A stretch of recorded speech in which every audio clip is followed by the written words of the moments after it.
Why bother to speak? Throughout the 1990s, when I lived in England, I'd been a big fan of New Scientist magazine, which had great popular science reporting, especially on evolutionary psychology.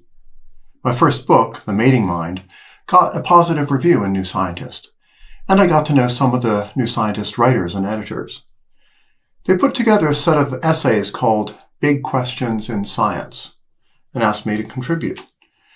My question was, how did language evolve? But the real crux of the question, I thought, was, why do people bother to say anything? That's the focus of this essay published in 2002. We can speak. Chimps can't. Why? Explaining language remains the big question in human evolution, and a key challenge in my field of evolutionary psychology. Yet, the more we learn about animal communication, the more mysterious human language looks. 25 years ago, language seemed easier to explain. John Pfeiffer argued in the late 1960s that language must have evolved with the Upper Paleolithic Revolution, the sudden appearance of cave art, carved figurines, burial rites, and more complex tools in Europe 40,000 years ago. Philip Lieberman claimed in the early 1970s that Neanderthals couldn't have spoken, given the fossil evidence about their throat anatomy. And animal behavior researchers, such as Konrad Lorenz, still had a naive view that many animals communicate to share useful information about the world. This made a tidy story. Language didn't evolve at all in any other species of human-like primate. It only evolved in our species 40,000 years ago, and it evolved to share knowledge within groups. Once it evolved, we quickly invented culture, civilization, and citation counts. The problem is that, in the light of new evidence, none of these arguments work anymore. If language evolved 40,000 years ago in Europe, how can we explain the fact that Africans and Australian Aborigines can also speak, given the genetic evidence that they diverged from Europeans at least 40,000 years ago, maybe a lot longer? Steve Pinker showed in The Language Instinct that language is a universal part of human nature. And since humans evolved at least 100,000 years ago in Africa, language must be at least that old. Paleontologists have also overturned Lieberman's claims about mute Neanderthals. At most, the fossils suggest they might not have been able to produce the whole range of vowel sounds that modern humans do. That doesn't mean they couldn't speak.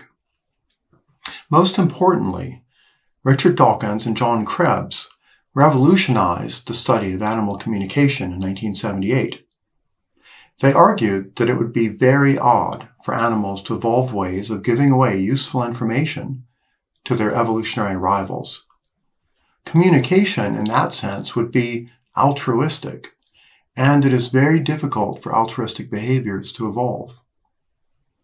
Since the Dawkins and Krebs revolution, biologists have discovered that most signals that animals send to each other are not messages about the world, but messages about the signaler. Many animal signals simply reveal the signaler's species, sex, age, or location. Others reveal the signaler's needs, as when baby birds beg with open mouths to advertise their hunger to their parents.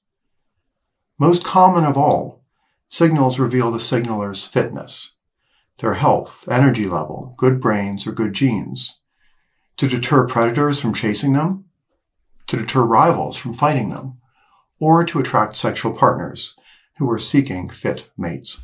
Many animal signals, from birdsong to whale song, from fruit fly dances to the voltage surges from electric fish, say nothing more than, "I'm here, I'm male, I'm healthy, copulate with me." The signal's form may be complex, but the signal's message is vanishingly simple.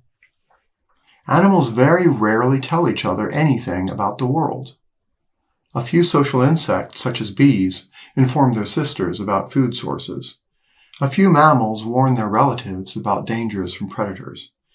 Even these signals about food and predators are simple, stereotyped, and lazy, the bare minimum necessary to help the survival of their blood kin. Otherwise, most animals keep their knowledge quite selfishly to themselves. This makes human language look puzzling from a Darwinian viewpoint. Why do we bother to say anything remotely true, interesting, or relevant to anybody who is not closely related to us? In answering this question, we have to play by the evolutionary rules. We can't just say language is for the good of the group or the species. No trait in any other species has ever been shown to be for the benefit of unrelated group members. Nor can we say language just popped up because of a single big mutation. If speaking is altruistic, that mutation for speaking would have been eliminated very quickly by selection.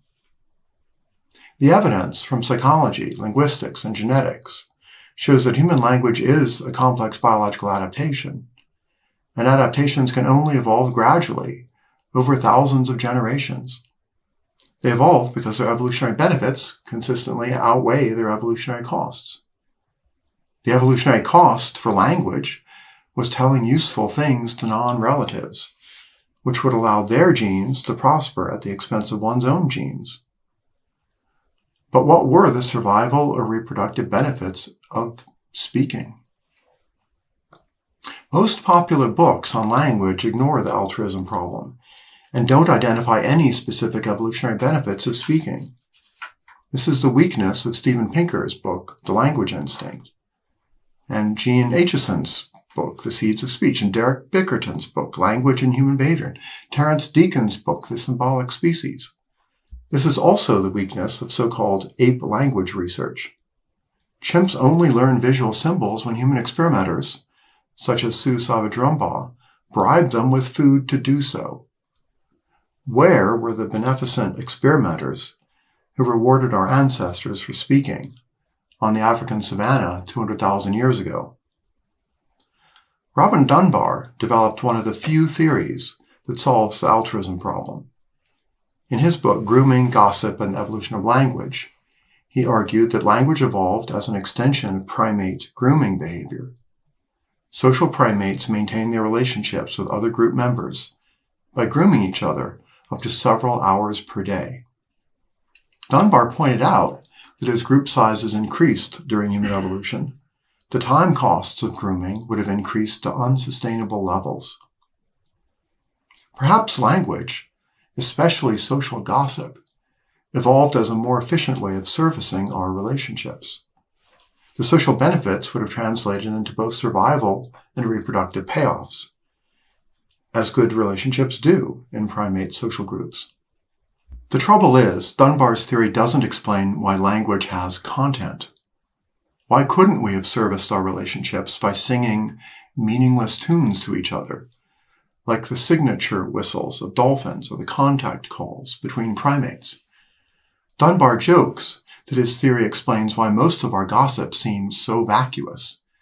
Nice weather. Did you see how much weight Jerry lost? Isn't it a shame about those poor Californians running out of electricity? Yet, what we consider trite, any other species would consider astoundingly rich in meaning. If language is just verbal grooming, why is it about anything? To solve the altruism problem and to explain why language has content, I think we need to update a theory proposed by anthropologist Robbins Burling in 1986. Burling noted that men in every society get social status for their public speaking ability, and social status cashes out as reproductive success by attracting women. So perhaps language evolved through sexual selection, just like birdsong, with females favoring the best male orators. Bill gives good speeches, so Monica falls in love with him. He would have had extra babies under prehistoric conditions, and she would have benefited by merging her genes with his good language genes to produce silver-tongued offspring. Thus, there would have been runaway sexual selection for male language ability and for female abilities to understand and judge language. One problem with Burling's theory is that it doesn't explain why women talk as well. Most sexually selected signals appear only in males, because in most species, males do all the courting and females do all the choosing. Female birds and whales don't sing. Why do women speak if language evolved through sexual selection? In the Mating Mind book, I tried to understand why both sexes try to say interesting things during courtship. Unlike most other primates, humans form long-term sexual relationships and mostly have babies within relationships, though there is plenty of infidelity. Since male humans invest more in their relationships and their children than any other primate, they have more incentives to be choosy about their long-term sexual partners. If our male ancestors favored verbally fluent females over inarticulate or boring females, then sexual selection would have shaped female language abilities as well as male language abilities. The mutuality of mate choice was crucial in giving us sexual equality in our adult language abilities. Burling's theory also has the same trouble explaining content as Dunbar's theory. I think this problem can be solved by thinking about what a big-brained species would want to advertise during sexual courtship. If intelligence is important for survival and social life, then it would be a good idea to choose sexual partners for their intelligence. Language makes a particularly good intelligence indicator, precisely because it has a rich content. We put our thoughts and feelings into words, so when we talk to a potential mate, they can assess our thoughts and feelings. We can read each other's minds through language, so we can choose mates for their minds, not just their bodies or songs. No other species can do this. Language evolved because our ancestors favored sexual partners who could show off what they knew, remembered, and imagined. The prehistoric Cyranos reproduced more successfully than the Homer Simpsons. Likewise, the prehistoric Scheherazads. They didn't always speak the truth about the world, but their language abilities always told the truth about themselves, the qualities of their minds and personalities that really matter when sustaining relationships and raising children together. Language isn't used only for verbal courtship. Yet, I suspect that the origin of language, like the origin of almost every other really complex animal signal, lies in the way that our ancestors fell in love.